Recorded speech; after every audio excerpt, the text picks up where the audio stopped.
who wouldn't aspire to build a company with the impact of, say, an Apple? You ever wondered what founder and CEO Steve Jobs thought was his real secret? Here's what he said. Great things in business are never done by one person.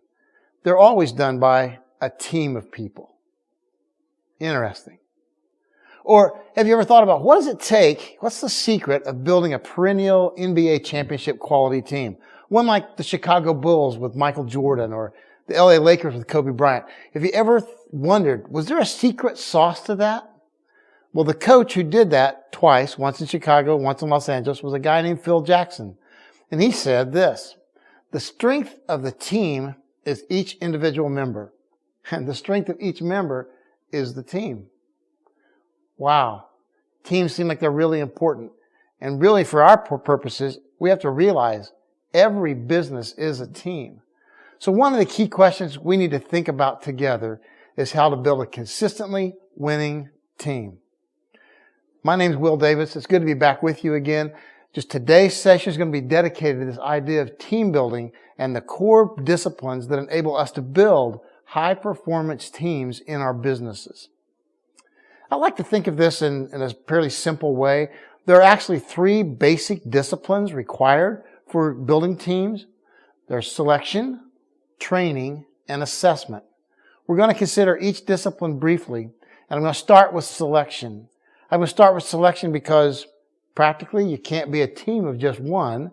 So we're going to decide how do we recruit teammates. I'm also going to start with selection because I believe it's actually the most important piece. If we don't get this right, the rest of it's just really hard to make up for what we fail to do in selection. I also believe that, as an organization, we're going to become whoever we hire. Selection is super important. It's the highest leverage, long-term activity in which we as managers engage. So we need to learn to do this really, really well. Because in the best of cases, we're going to live with and reap the rewards of these selection decisions for a long time. Of course, in the worst of cases, we're going to end up in this very stressful, unhealthy, unfun position for everybody, which is generally a pretty expensive proposition. And we end up finding we're having to deal with performance deficiencies and ultimately helping somebody find a job someplace else. So the opportunity costs of a bad hire are much higher than we ever really expect. It's really important to avoid them if we can. So just let me say with some of the mechanics of selection, it always begins with identifying a pool of candidates who are interested in joining your team. So how do you get this flow of resumes, for example? How do you do that? And there are some common ways, probably in order of the ones you're going to find most satisfying are direct referrals. Look to your friends or your family or their networks, your own network, and just let it be known you're looking for someone for this type of characteristic, this type of position in your work. Today we use a lot of social media postings as well.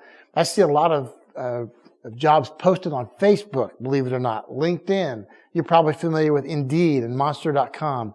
All those are ways to post a job description and get back people who are interested in your job. Once you get back something, you can actually begin working with narrowing it down. Of course, one of the ones that's used less frequently today than it used to be several years ago because it's just pretty expensive. But if the position you're hiring is a particularly important position, it may be worthwhile to use a targeted media ad. Take out an ad in your newspaper, a trade magazine or publication. It can be expensive, but it generally focuses on a smaller geographic footprint, so you're going to know a little bit more potentially about the candidate you're getting there. Once you've got this pool of resumes, and set some cutoff limit, you're going to accept resumes for, whatever length of time.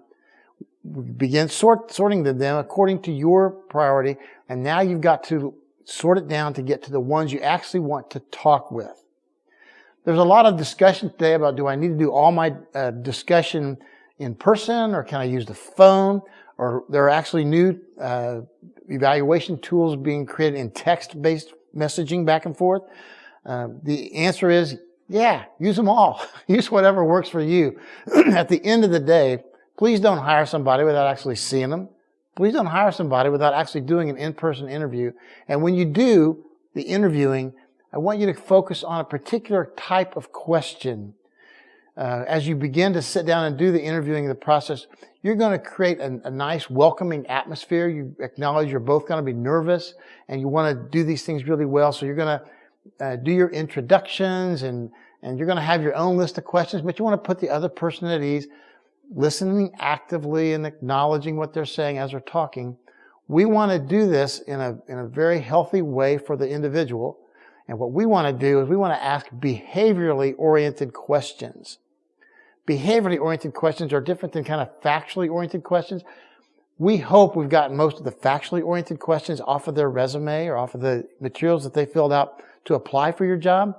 But we're going to look at some factual based stuff. If there's questions, like if there are holes in the resume, we want to look at that and say, wow, I see here from this period of time to that period of time, there's nothing referenced to, can you talk about that?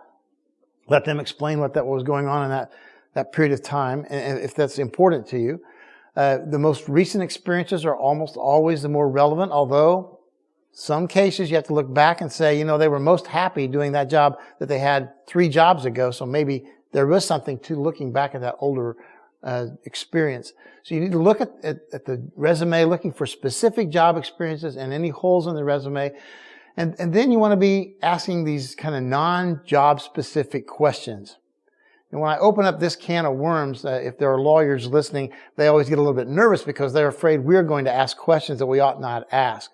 Questions that a disgruntled candidate could use against us as though we had discriminatory hiring practices when we actually didn't, but we ask a silly question that we shouldn't have asked. An example of that might be, now what year did you graduate from high school?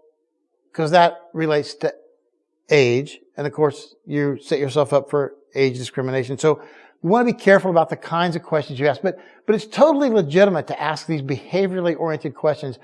And I like some that are on this order that say, tell me about the last time that you were doing an activity, and while you were doing it, you lost track of time. And what they answer is really important. What kinds of hobbies do you enjoy in your spare time? What do you do, in other words, when you're not thinking strictly about work, but what are the things that you just gravitate toward by your personality, by your experiences, by the kind of person you are looking for in the job?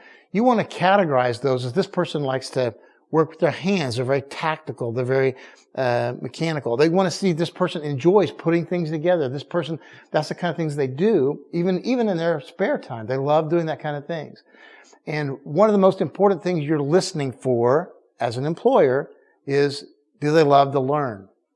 People that love to learn and also have these other characteristics for which we're looking make great people because they never stop growing. And that's what we are all about. We're all about growing people for the long term. I'd like to finally tell them a story about my own experience. And I'll give you a story that I've told in lots and lots of interviews, and ask this follow-up question of the candidate. In my own experience, I had a senior systems analyst in my staff who had a tremendous impact on our company. And as he approached the front desk where I was standing chatting with the receptionist, I began to compliment myself to our receptionist, telling her how smart I had been to hire this fellow because he had his thumbprint all over everything we had done as a software company.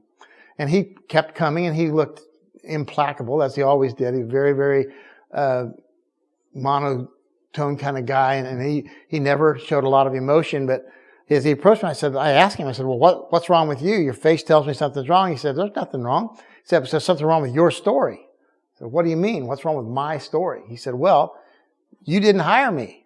I said, are you kidding me? I've hired, at the time it was true, I had hired almost everybody who'd walked through the doors of our company as an employee. So I said, what do you mean by that? And he said, no. I knew I could work for anybody. I hired you. And I love that story because it told me something really important about this candidate. This candidate knew what he was hiring. So I like then to turn it around on the candidate. And I say, look, I love that story. Here's why. Can you put into words, who are you hiring? What's important to you? What do we need to be as a company so that you can become everything you were created to be?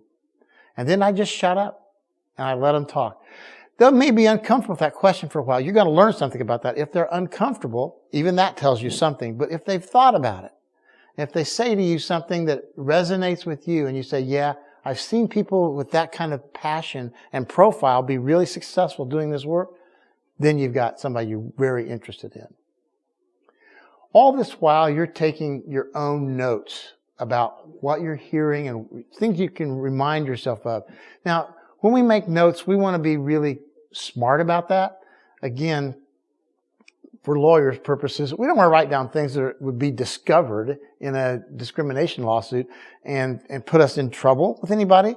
But when we have questions or we think we see a problem, we should make a note to that of ourselves and put it in reasonable terms. Don't put it in disparaging terms, but just say, this is my concern as you make notes.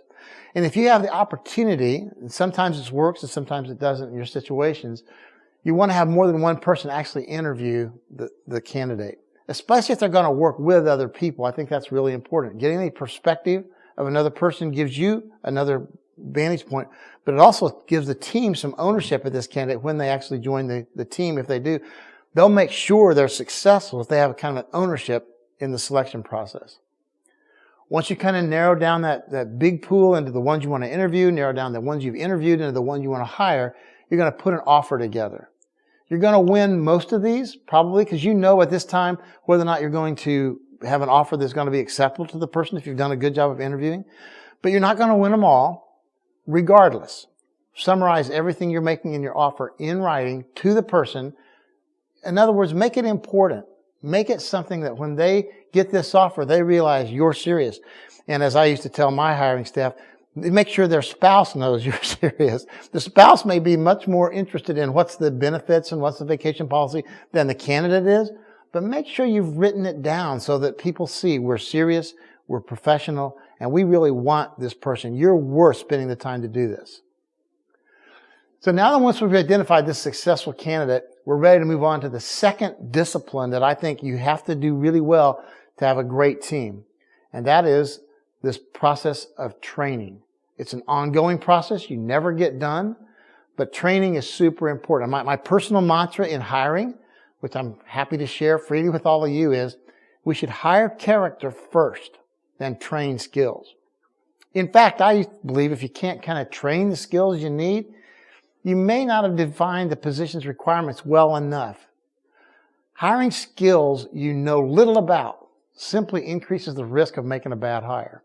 But it increases exponentially that risk if we don't know much about it. So do the best you can to identify what you really want and need in the position, and then be willing to train those skills as they come on board.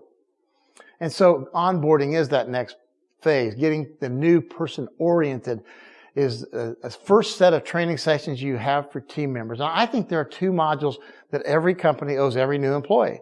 It's just part of the respectfulness and the desire that we want to have to start the process well of joining our team. And the first kind of module, training module, if you will, is an explanation of what our business is. What do we actually do? What's our history? How do we get into this business? What are the markets we serve? How do we think about our markets? How about our products? Who are our customers primarily? And how are we organized to meet the needs of our customers? We should not, at that initial module, by the way, need to rehash compensation and benefits. If we did that well in the hiring process, that's already taken care of. Now, there may be questions, but because I think you want to have the opportunity to do these in groups, you want to reserve that for a one-on-one conversation later and just stick strictly to this history and core things that we do as a business. The second module, which I think is actually more important, but sometimes logically follows that first module of history and what we do, is the discussion of our specific business purpose, what I call our why. The core purpose and core values of our business invite us to tell stories to this new person who's joining our team that describe our cultural norms. We should be prepared to do that all the time. We should do it well. And any ongoing training should have some of these stories involved in them. I'm going to say a word more about that in just a second. Everything we do in training for our staff from this point on builds on that common denominator of our onboarding process. In fact, once people have been there a minimum of 3 years, maybe every 5 years, we ought to go back and rehearse especially what we're telling our new business with our existing employees. So those two modules get repeated even for existing employees every 5 years or so. Ongoing training that you'll want to engage in periodically always should include a refresher on your cultural norms, your vision and your values as a business, as well as any formal product or market training. For example, when you get new product lines in, it's just respectful to expect to tell a new associate, how do we deal with this new product line? What's it about? What's it for? What problems does it solve? Explaining the features and advantages and benefits so that they know how to discuss it themselves. Kind of generically, if we have a new insurance or a benefit plan that we're rolling out for our entire team, those deserve a formalized training. You probably don't want to do that in a hallway conversation. And similarly, if we bring any new partnerships or vendors into our family, we're going to need to do some product-specific training on those product lines that are being added as a result of this partnership. And we want to tout the benefits of partnership. Every meeting, including training sessions, ideally begins with a story that connects the what we do with the why we do it. We want to reinforce the basics of our corporate culture at every opportunity.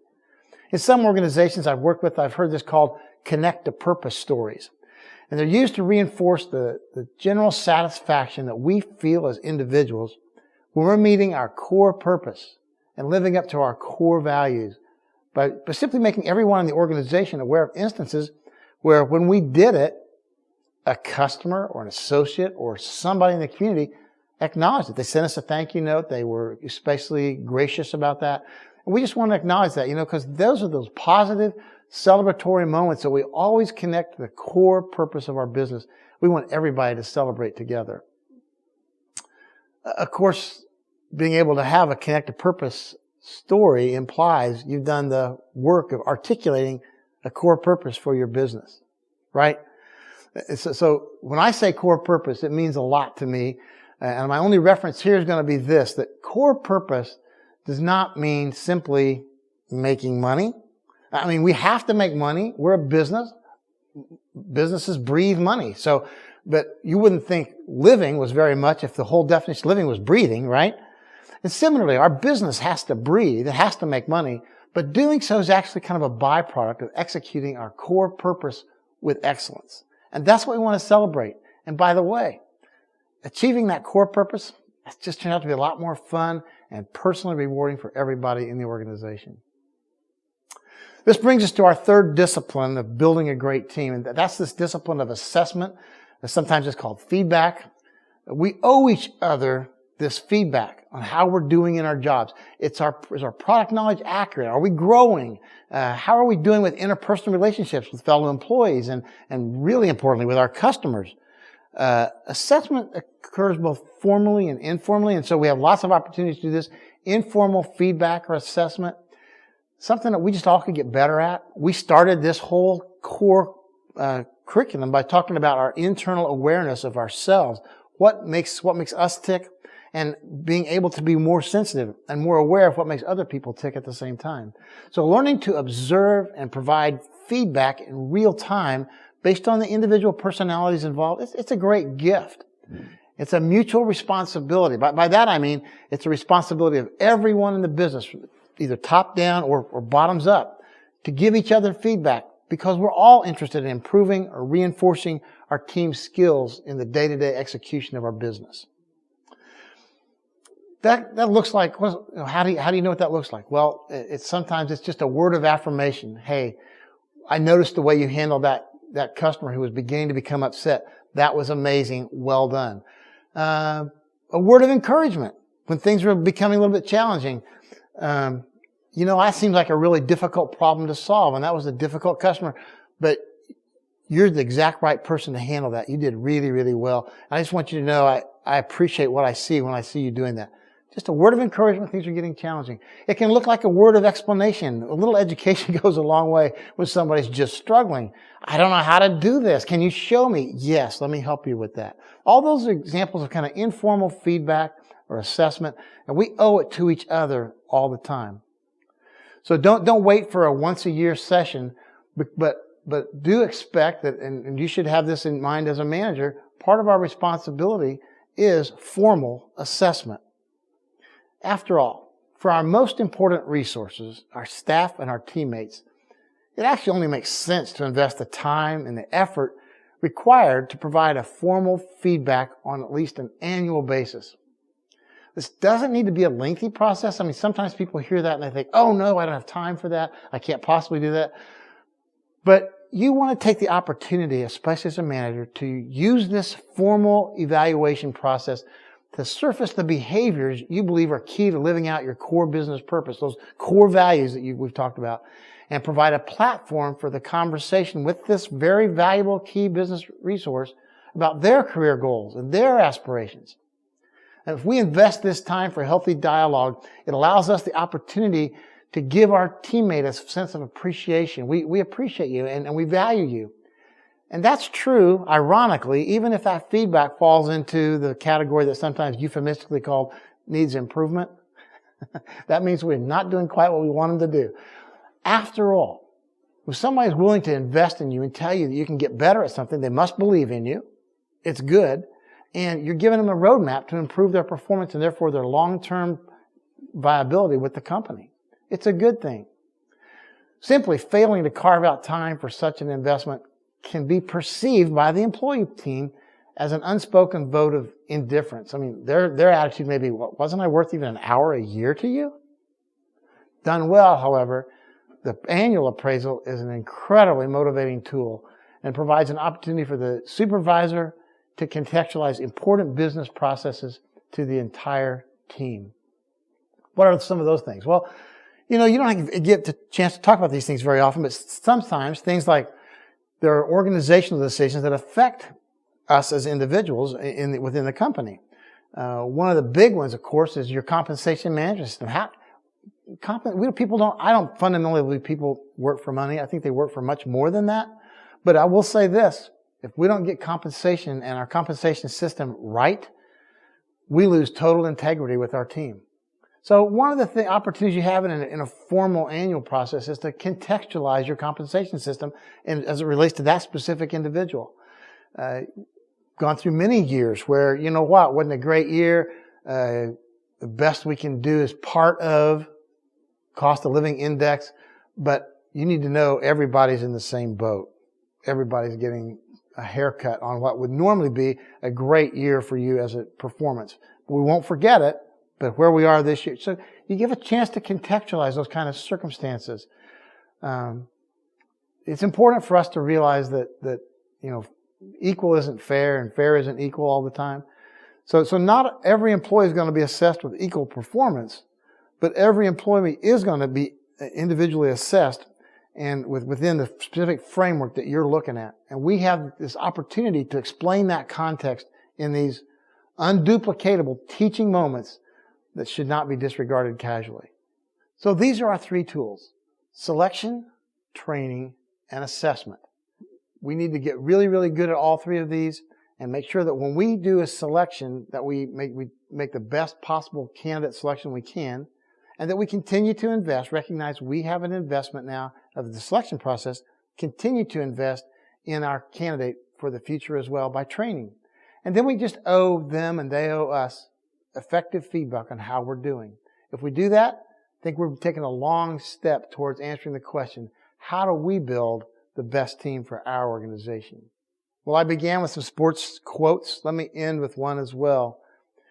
One night after Michael Jordan had scored over 40 points a game for the nth night in a row, and the Chicago Bulls had lost again, a sports reporter stuck a microphone in Michael Jordan's face, and they said, "Hey, Michael, you know there ain't no I in team, don't you?" And Jordan was better prepared than I would have been because he came back with a really whippy and fast response. He said, "There's not an I in team, but there is in win." We build the best teams by selecting, training, and assessing the best I's, the best individuals we can, and make that the core of our team. So I hope this brief introduction to these key disciplines of team building be helpful to you as you continue to build your winning team. Thanks so much.